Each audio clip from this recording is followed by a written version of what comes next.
लेकिन सच्चाई ये है कि सलमान अन गैंग के ऊपर पूरी तरह से बंदिश कर दिया, उनको भगा दिया।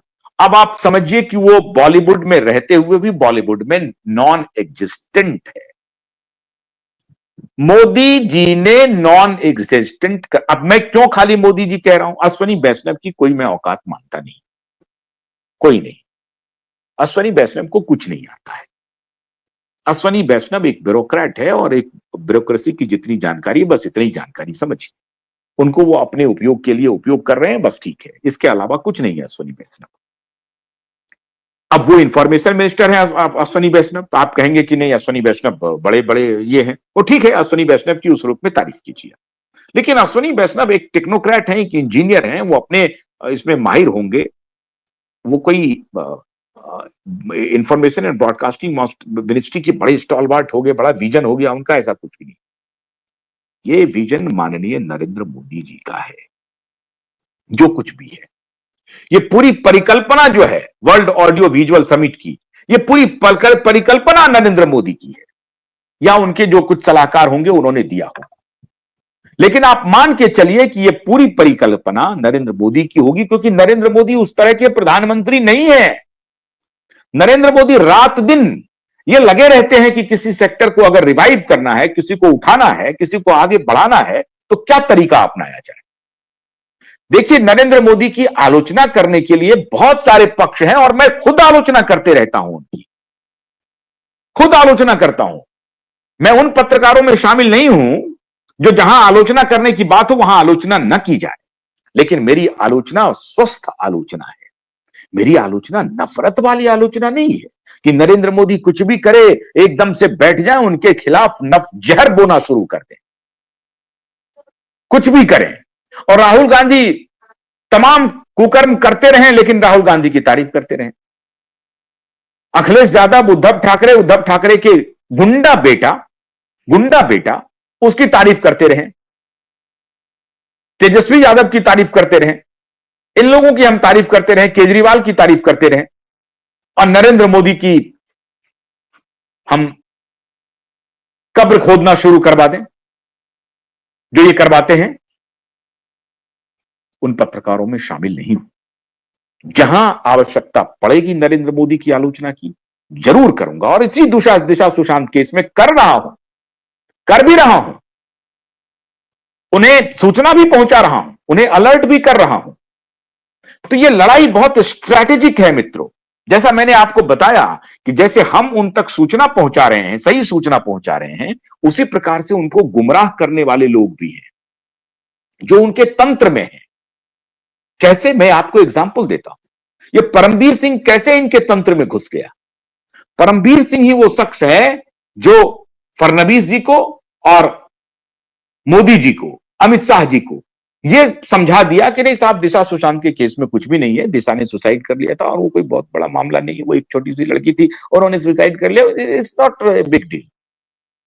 And Sushant was under depression and so he was a little bit frustrated, and therefore he took the extreme step.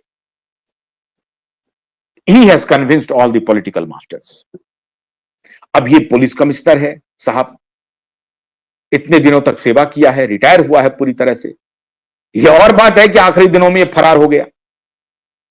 जब पुलिस इसको ढूंढ रही थी, मुंबई पुलिस, तो ये फरार ही हो गया। और जब कोर्ट ने कहा कि आप अपनी ही पुलिस पर संदेह कर रहे हैं, उस पुलिस पर जिसको आपने वर्षों सेवा दी है, 30 साल 32 साल आपकी सेवा दी है आपने उस पुलिस को, उस पुलिस पर आपको संदेह है, 35 साल सेवा दी है, उस पुलिस पर आपको संदेह है, और आप भागे फिर रहे हैं, आप एक पुलिस कमिश्नर होकर के भागे फिर रहे हैं। तो इस प्रकार का व्यक्तित्व है ये परमबीर सिंह। इनकी जगह पर कोई और पुलिस कमिश्नर होता तो कहता कि मैं जब तक जेल नहीं जाऊंगा मैं रुकूंगा नहीं, अगर मेरे ऊपर कोई आरोप लगा है तो। ये मेरे ऊपर आरोप नहीं है, ये वर्दी के ऊपर आरोप है, और जो मेरे वर्दी के दामन पर जो दाग लगा है उसको मैं जेल जाकर के ही धोऊंगा, मैं जेल में रहूंगा। लेकिन ये हिम्मत कैसे होगी कर्म चोरी का, और हिम्मत गांधी जैसी कि नहीं मैं जेल जाऊंगा, आमरण अनशन करूंगा। जैसे कि ये आजादी के दीवाने हो, फ्रीडम फाइटर हो हमारे, तो वो कैसे होगा?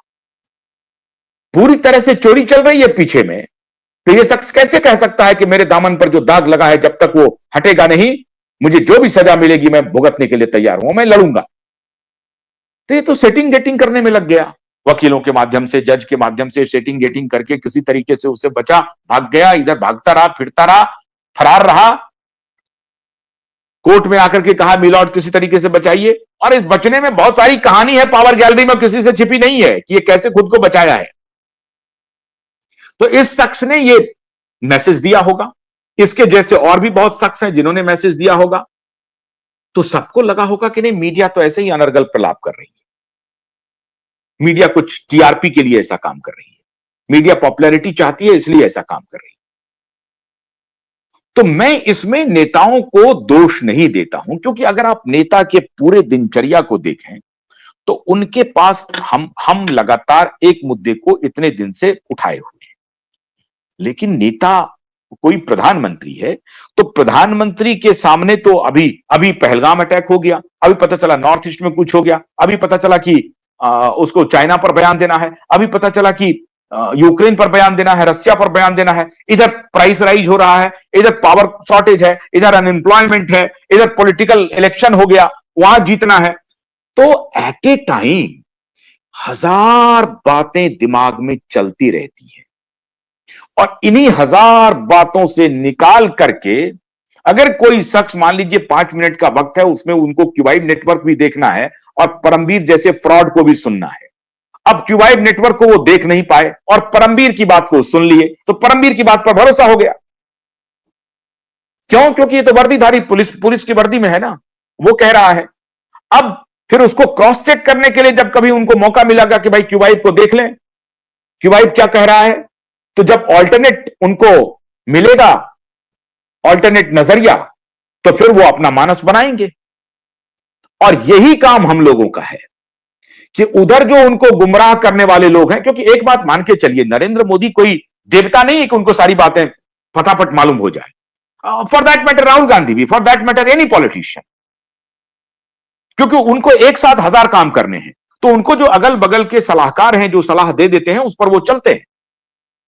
मैं दावे के साथ कहता हूं कि अगर आज राहुल गांधी के भी सलाहकार जाकर के बोले कि साहब ये देखिए, ये जो रेप हुआ है दिशा के साथ और उसके साथ हत्या ब्रूटल हुआ है, तो राहुल गांधी नहीं मानेंगे, मैं नहीं मानता हूं ऐसा।